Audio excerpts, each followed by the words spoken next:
Good evening, everyone. Thanks for coming in to be with us this evening. Present, we have Aurora Police Chief Kristen Zeman. His Honor the Governor. His Honor Mayor Rich Irving. Deputy Chief Keith Jackson of the Aurora Police Department. Sheriff Ron Hain from the Kent County Sheriff's Office. Fire Chief Gary Krenitz from the Aurora Fire Department, and a myriad of other people you see wrapped around. I'm going to turn the podium over immediately to Chief Kristen Zeman. She's going to offer a few remarks. So here's Chief Zeman. Thank you very much. My name is Chief Kristen Zeman. I'm the Chief of the Aurora, Illinois Police Department. At approximately 1:24 today, the Aurora Police Department received multiple calls for an active shooter at 641 Archer Avenue, a manufacturing warehouse. At 1:28, officers arrived and were fired upon immediately.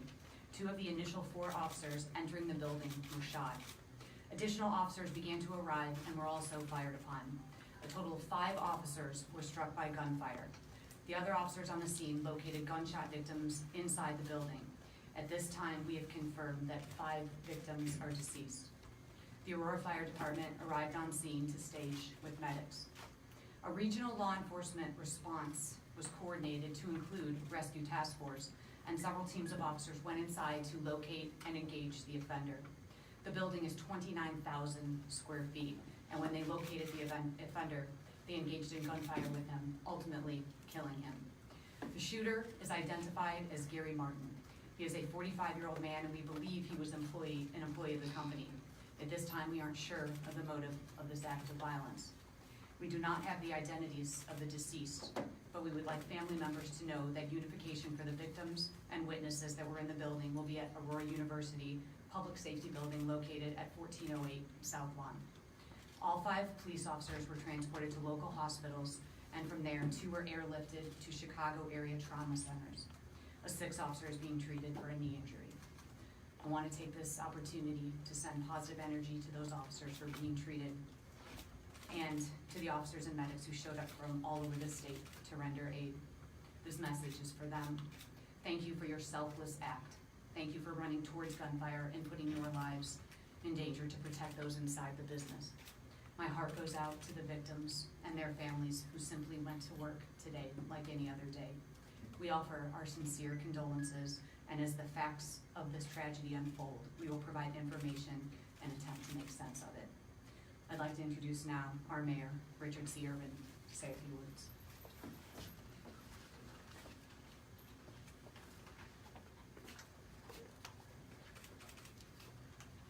I don't think I can be clear in stating that today is a sad day in the city of Aurora. For so many years, we have seen similar situations throughout our nation.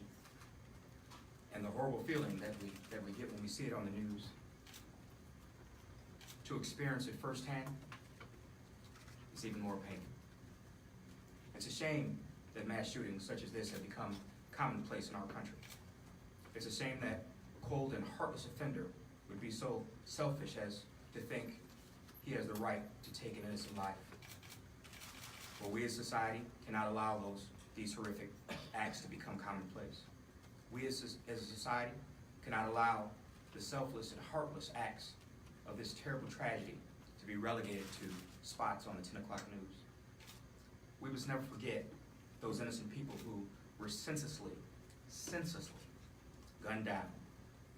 The mothers and fathers, sons and daughters. We must never forget those police officers that rose to the call of duty and put themselves in harm's way to protect the innocent, who are also mothers and fathers, sons and daughters. Our hearts go out to the victims in this horrific tragedy. Our prayers to their families during what I'm sure will be a long and painful healing process. But we will heal. We will come together as one community and stand by those in pain from today's great loss. We will stand together with those officers shot in the line of duty. We will come together and heal as one Aurora. Let me commend our heroic first responders, the Aurora Police Department, the Aurora Fire Department, our 911 operators, Kane County Sheriff's Office, and all the FBI, and all the responding public safety teams throughout mutual aid, and who have come from near and far to assist today. They all put their lives on the line to secure the health and safety of others. We sincerely thank you. Thank you to every person who was directly involved in this incident. Your patience and professionalism during this entire process was commendable and allowed the responding officers to get the job done. We are here for you all as well. Thank you to the entire Aurora community for helping us to get the word out and provide accurate information throughout the community. Your support was invaluable and will continue to be from this point forward. Thank you to the people from throughout the nation who have offered assistance as well. We need your support. We need your prayers more than ever. On behalf of the entire city of Aurora, remember, we are one community, and we will be stronger than ever past this. This time, I will introduce our governor, J.B. Pritzker.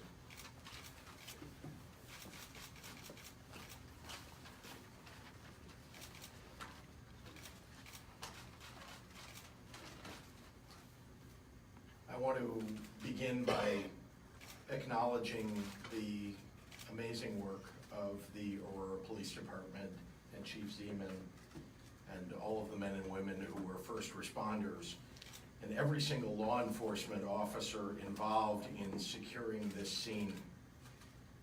You rushed toward danger, and in doing that you saved countless lives, and you represent the very best of what it means to protect our communities and to serve our communities. You have our deepest gratitude, and all the resources of the state that you need are at your disposal to continue your work into the evening and in the days ahead. I want to say a special thank you to the FBI, the ATF, Illinois State Police for offering backup, for being here to help the city of Aurora and the police department. There is no way to prepare for the pain of losing innocent people in the state that you were elected to lead, the state that you're elected to protect. There is no way to prepare. There are no words for the kind of evil that robs our neighbors of their hopes, their dreams, and their futures. There are no words to express our gratitude to the families of the officers who were injured in the line of duty as they responded within moments to the gravest kind of danger that they can face. Tomorrow, the families of the victims will be less than whole. They join a group that should not exist and yet continues to grow. This morning I stood with 1,500 community members in Chicago who are fighting the epidemic of gun violence that continues to ravage so many communities. These are everyday citizens who have been called to action by the loss of a loved one, by witness of violence in their communities, or by the simple desire for change. To the families of the victims here in Aurora, there are no words that I can offer to lessen the pain. But know that our state grieves with you, that MK and I and our family grieves with you. May the memory of those that we lost today be a blessing. And more than that, may their memory fuel our work to bring peace to this state that we call home. And may God bless the brave law enforcement officers who continue to run toward danger. Thank you. Let me turn it over to Deputy Chief Rowley, or Officer Rowley. Thank you, Governor. Okay, so we will return at 9 p.m. this evening. We will have something with much more substance in terms of progress of our investigation so far. I hope to have enough to give handouts for everyone and answer questions perhaps at that time, but we're not going to take any questions right now. but we will come back at 9 o'clock. Okay, thank you very much.